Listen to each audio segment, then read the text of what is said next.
నాన్న, ఒక ఎమోషన్, ఒక బాధ్యత.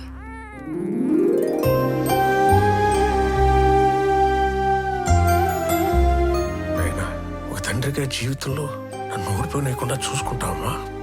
డాడీ, నేను ఎప్పుడు ఓడిపోనివ్వను.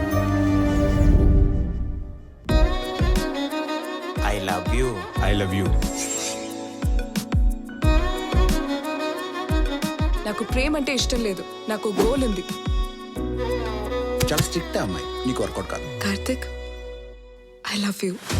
నేను ప్రేమిస్తున్నాను వెంటబడితే నాకు గోలు గొప్ప గొప్ప మాటలు చెప్పిందానివి ఇప్పుడు వీడానికి కలిగి తిరుగుతున్నావు. ఆ ఉమాగాడి నుంచి తప్పించుకోవడానికి కార్తిక్ లవ్ ప్రపోజ్ చేశాను. అయితే రేపు ఆ కుర్రాడ దగ్గరికి వెళ్ళి సారీ అని చెప్పేద్దాం.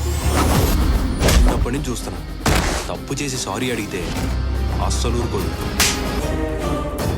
తప్పును సరిదిద్దుకుంటానే తప్ప సారీ చెప్పను. పోయి పోయి ఇలాంటి మూర్ఖుడి దగ్గర ఇరుకున్నావంటమా. ఉప్పేడంతా గుండెల్లోన ఉంటావే, కానీ చప్పుడేమో వినానంటావే. ఇప్పుడు ఏం చేద్దాం డాడీ? వాడి చేత మనమే మిస్టేక్ చేద్దాం.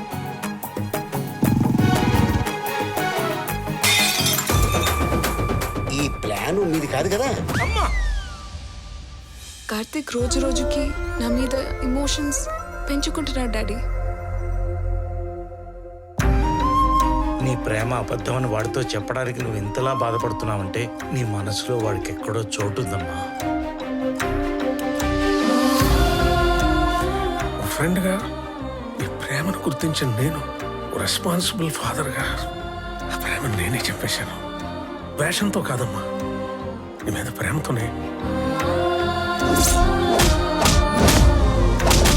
అసలు ఈ ప్రపంచంలో అమ్మాయిలు లేరా మనం ప్రేమించాలనుకుంటే? ఆల్ ద బెస్ట్ రా.